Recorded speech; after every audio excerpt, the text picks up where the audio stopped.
अगर आपके पास में पैसा है, उसका इस्तेमाल करना है, तो जो समाज का सबसे जरूरतमंद है उसको वो पैसा मिलना चाहिए। धार्मिक कार्यों के लिए समाज के अंदर पहले से पैसा है और परंपरा है कि धार्मिक कार्यों के लिए समाज भी पैसा देता है, राज्य को पैसा देने की कोई जरूरत नहीं है। और अगर राज्य पैसा दे रहा है तो इसका मतलब मान लिया जाए कि हम कह तो रहे हैं कि हम हिंदू हिंदू कर रहे हैं, हिंदू राष्ट्र की बात कर रहे हैं, लेकिन हिंदू हमारे साथ नहीं है, क्योंकि वो अपने त्योहार मनाने के लिए भी पैसा लगाने को तैयार नहीं है। जो कि बात गलत है, तथ्यात्मक तौर पर सही नहीं है, लेकिन जो राज्य अगर पैसा दे रहा है तो उससे यही ध्वनि एक निकलती है। दूसरी बात, तीसरी बात यह है कि इस समय मोदानी महाघोटाले का जो मुद्दा है वो देश में छाया हुआ है।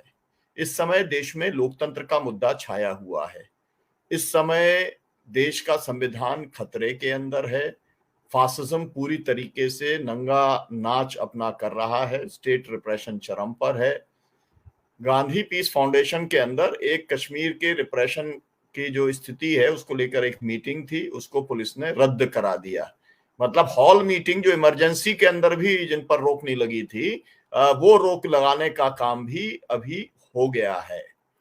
ऐसी स्थिति है कि पहले तो जो सांसद थे ऑपोजिशन के, उनका माइक म्यूट किया जाता था, बंद किया जाता था, लेकिन इस आज हाउस की प्रोसीडिंग को म्यूट करने का काम कर दिया गया है।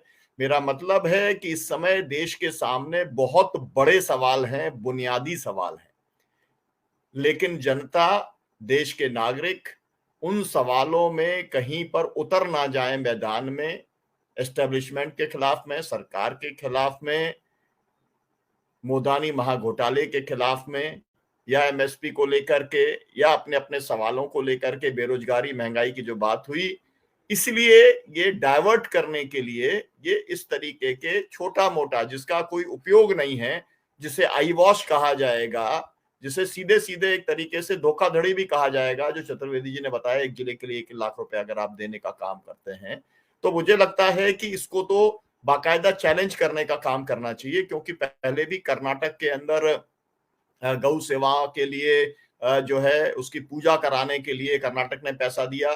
तो अब, और मैं इस बात से भी सहमत हूं कि भाजपा के अंदर अब इस बात का कंपटीशन हो गया है, कौन सरकार कितना ज्यादा जो है वो आगे बढ़ेगी। और इसमें मैं बिल्कुल ये आपको व्यक्तिगत जानकारी के आधार पर कह रहा हूं, जो सबसे बड़े कॉम्पिटिटर हैं नरेंद्र मोदी जी के, वो योगी जी हैं। और योगी जी को विश्व हिंदू परिषद और बजरंग दल सीधे सीधे सपोर्ट करने का काम कर रहा है, और वो हिंदुओं के बीच में इस बात का प्रचार प्रसार कर रहे हैं कि वास्तव में अगर कुछ हो सकता है तो योगी जी ही कर सकते हैं। और इसीलिए शिवराज सिंह भी लगे हुए हैं उसकी दौड़ के अंदर, लेकिन योगी जी सबसे आगे चल रहे हैं, क्योंकि उनका मुख्य कंपटीशन जो है वो नरेंद्र मोदी के साथ में है, और वो उनको रिप्लेस करने के लिए अपनी पूरी ताकत लगा रहे हैं। इस पूरे परिदृश्य के अंदर जो ये फैसला है इसको देखा जाना चाहिए, लेकिन बहुजन संवाद के तौर पर जो निर्णय है उसकी हम निंदा करते हैं, क्योंकि ये एक तरीके से एक्स्ट्रा कॉन्स्टिट्यूशनल निर्णय है। कॉन्स्टिट्यूशन जो है वो इस बात की जो है अनुमति नहीं देता, लेकिन ये कार्य किया जा रहा है और धीरे धीरे इसको एक नॉर्म बनाने का काम किया जा रहा है। और सभी सरकारें अगर यही करेंगी तो आपको मालूम है पहले से ही हर त्योहार के ऊपर छुट्टी होती है, और अब जितने और त्योहार हैं उसको मनाने के लिए पूरी ब्यूरोक्रेसी लग जाएगी, तो पुलिस भी उनकी सुरक्षा के अंदर लग जाएगी, तो इस देश के अंदर कोई नागरिक भी सुरक्षित नहीं रहेगा।